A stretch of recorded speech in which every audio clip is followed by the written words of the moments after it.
Welcome back, lovers of sequential art. This one should be a pretty quick one. It's a pretty easy read. This is The Me That You Love in the Dark by Scottie Young. Artist, I'm going to pronounce Jorge Corona. And the colorist, Jean-Francois Beaulieu. The publisher lists this as a drama horror romance novel, but thankfully, since it's a graphic novel, you can find it in the graphic novel section of your bookstore. 120 pages, pretty standard soft cover binding, perfect bound. I find the pages, the pages to me feel a little bit thin, but they're not bad. It's not like you're getting images showing through or anything. I do find that there's a bit of sort of waviness to the pages, which it kind of bothers me a little bit, but I don't know.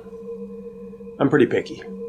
I think that's something to do with sort of the thickness of the paper, the amount of ink that's being put on them, because there's a lot of really dark imagery in here. And probably after it's assembled, like the how it's pressed and treated after being assembled. Possibly something to do with humidity. I live in Nova Scotia, Canada. It's pretty humid around here, so that could have something to do with it as well. The story essentially is about the main character, Rowena, who is an artist who's achieved some success and is now trying to prepare for a second showing of her works. So she decides to go to the country to rent a home so she can just focus on her art without any distractions. And she finds this somewhat old, slightly creepy house and figures that'll give her some inspiration. Now, of course, as the story goes on, she discovers that there is actually an entity living in the home. And Rowena, being the quirky artist that she is, she finds this to be rather intriguing. A little scary maybe, but mostly I think just intriguing.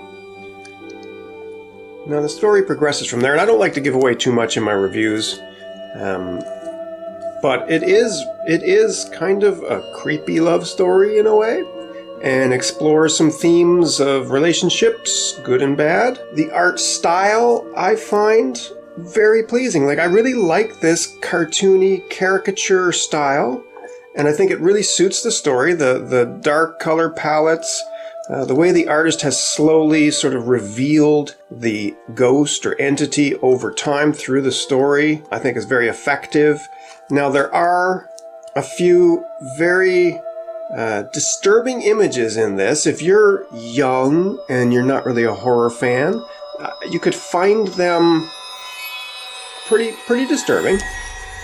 But overall, if you're a horror fan, and I would say honestly, if you're 14 and up and you like sort of horror stories and horror comics, I don't think there's anything in here that's really going to be problematic for you. It's not like going to cause nightmares or anything like that. There is also a little bit of sexually suggestive material, but it's not explicit or graphic or anything like that.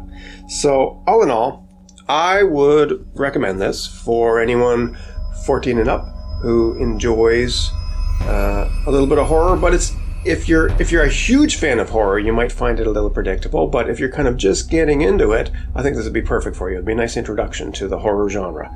So yeah, if you want to see more comic reviews like this, just like and subscribe, hit the bell, and I'll see you next time.